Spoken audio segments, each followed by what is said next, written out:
जैसे एक मंत्री थे, वो संग करते थे, तो सत्संग में उन्हें पता चला कि जो भगवान करते हैं वो सब अच्छा करते हैं, और शरणागत भाव ले लिया। और फिर ये सुना कि शरणागत का भगवान हर विधान स्वयं करते हैं, तो जो कुछ हो तो बस वो एक शब्द सीख गए थे, बड़ी कृपा बड़ी कृपा। तो एक दिन राजा शिकार खेलने गया, तो उसका अंगूठा कट गया, प्रत्यंचा खींच के तो चूक हो गई, तो सट से अंगूठा उड़ गया। उनका मंत्री हमारा अंगूठा कट गया, बोले बड़ी कृपा बड़ी कृपा। बोले मेरा अंगूठा कट गया, कह रहे भगवान की बड़ी कृपा, उठाओ इसको जेल में डाल दो। बोले ये भी बड़ी कृपा भगवान की।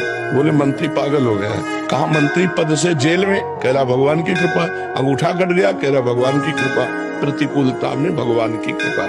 अब वो राजा थे, आज भी ऐसे ऐसे डॉक्टर है कि आपका हाथ कट जाए और कुछ समय है, उस समय तक यदि वो उसको तो वो कार्यरत हो जाएगा, तो तुरंत अंगूठा उनका जोड़ा गया। वो तो वैद्य रहते थे और वो कार्यरत कुछ दिनों में हुआ, और वो शिकार खेलने गए। कुछ सैनिक उनके साथ थे, वो तो पीछे रह गए, वो आगे निकल गए। उधर दूसरे देश के राजा ने नरबली का संकल्प किया था कि अगर लड़का हो जाएगा तो नरबली देंगे। तो नरबली की खोज करे तो देखा राजा, बोले इससे बढ़िया नर कौन होगा, मनुष्यों में श्रेष्ठ है, बंदी बनाओ इसको। तो वो अकेले थे, बंदी बना लिए गए, वहां ले गए। तो नरबली उसी की दी जाती जिसके तनिक भी कहीं खरोच न लगी हो, संपूर्ण। तो जो ही उनको, अरे बोले तो नरबली लायक नहीं है, अंगूठा इसका कटा जोड़ा हुआ है पर अंग भंग है, तो नरबली लायक नहीं, छोड़ दिया।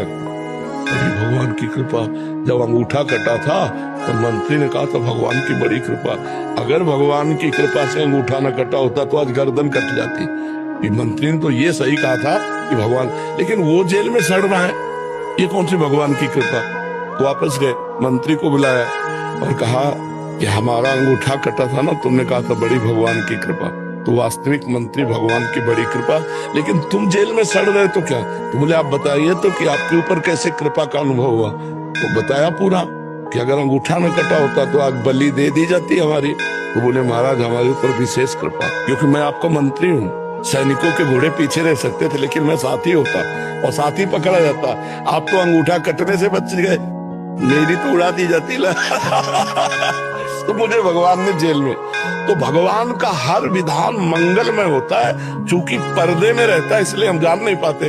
हमें लगता है हम जैसा चाहते हैं वैसा हो जाए तो मंगल है, भगवान ने जो चाहा तो वो हमारे अनुकूल नहीं पड़ा, ऐसा हम अल्प बुद्धि। लेकिन अगर फाइनल में देखें तो जो भगवान कर रहे वही हमारा मंगल विधान है।